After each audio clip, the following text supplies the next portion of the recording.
He's awful. I will say nothing. He thinks I'm a great leader, so I will not speak. He will try to impress me. He will do all the talking. We will get what we want. Trump is meeting Putin on Friday. What do you think he's going to do? He claims he met Putin, then he didn't remember. He thinks Putin is smart and a great leader. Probably true, but I think Donald is confused. I don't think he has any idea what he's going to say or do. Putin is sharp. The Russians have published an agenda. Donnie better do his homework, at the very least read the Russian agenda, and come up with his own agenda. He has to be tough. No matter what he decides is correct. One thing Trump needs to do, he must let Putin know that hacking and trying to interfere with our elections is not acceptable. Bones, what's the threat? What is Trump prepared to do? Putin will laugh in Donnie's face. The US has no leverage, because of the way Trump has vacillated on so many issues, like the wall, like NATO, like whether he ever met Vladimir. Donald can't risk making concessions to Putin, without inciting a fresh wave of scrutiny back home, because of the investigations into the possible campaign collusions. And then he's got challenges over Syria, where an American fighter jet shot down a Syrian plane that was attacking the Allied forces. Russia has vowed to treat any U.S. coalition aircraft west of the Euphrates as a potential target.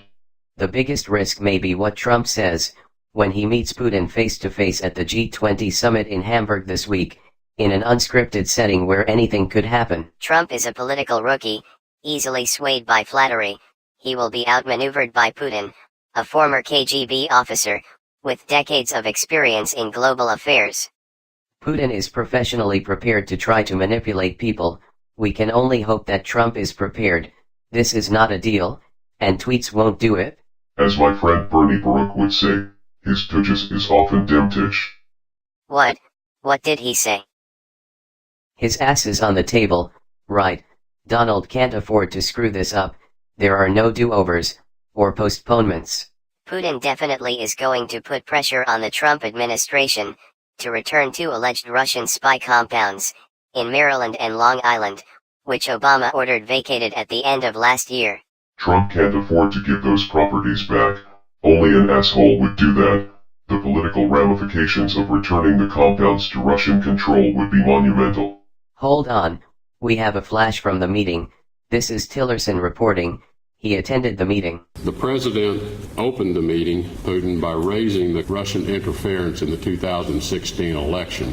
The president pressed President Putin occasion regarding Russian involvement. President Putin denied such involvement.